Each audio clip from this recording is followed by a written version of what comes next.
ఫిబ్రవరి 12వ తేదీన దేశవ్యాప్తంగా జరిగేటటువంటి సార్వత్రిక సమ్మెని జయప్రదం చేయాలని ఈరోజు నెల్లూరులో అన్ని కార్మిక సంఘాలు జిల్లా సదస్సుని నిర్వహించాయి. రేపు 12వ తేదీ జరిగేటటువంటి సమ్మె కార్మిక వర్గానికి చావో రేవో తేల్చుకోవాల్సినటువంటి పరిస్థితి ఏర్పడింది. కరోనా కాలంలో ఉండేటటువంటి 29 కార్మిక చట్టాలు కరోనా టయాన్ని అదునుగా చూసుకొని పాలకులు పార్లమెంటులో ప్రవేశపెట్టి పాస్ చేయించుకున్నారు. ఆ రోజు నుంచి ఈ రోజు వరకు కార్మిక వర్గం ఇవి యజమానులకు అనుకూలంగా ఉన్నాయి, కార్మికులకు అనుకూలంగా లేవు.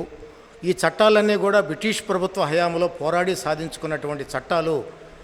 అవి మాకు ఉండనివ్వండి, కార్పొరేట్లకు అనుకూలం చేయబాకండి అని చెప్పి 5 సమ్మెలు ఇప్పటి వరకు చేశారు 5 సంవత్సరాల కాలంలో.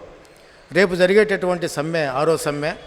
అయినా కార్మికులు, కోట్లాది మంది కార్మికుల యొక్క సమ్మెల్ని కూడా ప్రభుత్వం లెక్క చేయకుండా ఈరోజు లేబర్ కోడ్లని నోటిఫికేషన్ ఇచ్చేసింది.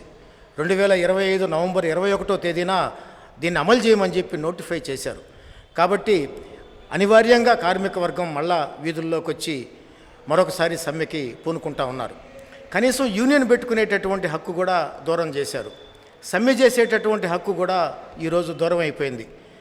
యూనియన్ పెట్టుకునేటటువంటి హక్కు 1926లో వచ్చింది బ్రిటిష్ హయాంలో. ఏదన్నా నష్టపరిహారం వర్క్మెన్ కాంపన్సేషన్ యాక్టు 1923లో వచ్చింది. కనీస జీతం ఇవ్వాలా ఏ కార్మికుడికైనా ఉద్యోగికైనా అనేటటువంటి చట్టం 1948లో వచ్చింది. అట్లాగే ఫ్యాక్టరీలలో ఏదన్నా ఆపదలు జరిగితే వాళ్ళకి ఆదుకోవాలా అనేటటువంటి చట్టం కానీ, పిఎఫ్, ఈఎస్ఐ, బోనస్సు ఇటువంటి చట్టాలన్నింటినీ కూడా ఈరోజు పోరాడి సాధించుకున్నారు. అట్లాగే బిల్డింగు చెస్సుని ఈరోజు దూరం చేశారు. 50 లక్షల రూపాయల కన్నా పైన కట్టేటటువంటి బిల్డింగులో ఏదన్నా ప్రమాదం జరిగితే కార్మికుడికి ఇస్తారంట. 50 లక్షల పైన బిల్డింగు అంటే 5 లక్షలు 10 లక్షలకి కట్టుకునేటటువంటి ఇళ్లల్లో ఏదన్నా కార్మికులకి ఇబ్బంది జరిగితే మా వల్ల కాదని చెప్పి నరేంద్ర మోడీ ప్రభుత్వం అంటా ఉంది. అట్లాగే 15,000 కన్నా పైన ఉండేవాడే కార్మికుడుగా మేము గుర్తించాం, వాడు సూపర్వైజరు అని అంటున్నారు. మరి కార్మికుడు అంటే ఎవరు? 178 రూపాయలు చాలంట రోజువారీ జీతం. 178 రూపాయలు. ఇది జాతీయ వేతనం అని చెప్పి నిర్ణయిస్తుంది నరేంద్ర మోడీ ప్రభుత్వం.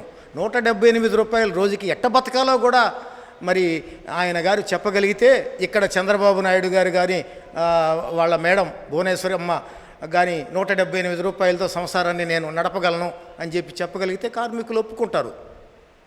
కాబట్టి కనీస వేతనం సుప్రీంకోర్టు ఏం చెప్తుంది? 26,000 లేనిదే కనీసం పచ్చడి మెతుకులైనా తిని బతకలేము ఈ దేశంలో అని చెప్పి సుప్రీంకోర్టు చెప్తుంది. నువ్వేం చెప్తావు? 178 రూపాయలు చాలు, నెలకి 8,000 చాలు అని నువ్వు అంటున్నావు. కాబట్టి దుర్మార్గమైనటువంటి ఈ యొక్క కార్మిక చట్టాల యొక్క సవరణకి వ్యతిరేకంగా కార్మికులు పోరాడుతున్నారు. ఈ జిల్లాలో మీరందరూ కూడా ఆలోచించాలా. అట్లాగే రైతుల నడ్డి కూడా విరగ్గొట్టారు. వాళ్ళు కూడా కార్మికులకు సపోర్టుగా వీధుల్లోకి వస్తున్నారు. కాబట్టి మనం అందరం ఈ యొక్క సమ్మెకి సమాయత్తం అవుదాం.